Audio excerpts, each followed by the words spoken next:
Welcome to Not Milk Never Milk. Subscribe if you're lactose intolerant. You are the owner, so start by proving it.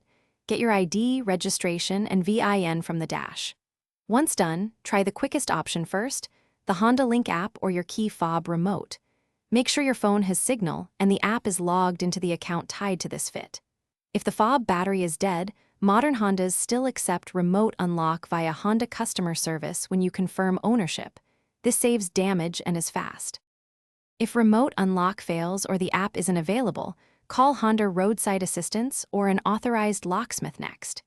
Explain you're locked out, give VIN and plate, and be ready to show ID when they arrive. Ask specifically for non-destructive entry methods. Reputable pros use slim, padded wedges or long-reach tools designed for Hondas to avoid breaking seals. Make sure someone stays with the vehicle, and note the estimated time of arrival so you can track the service.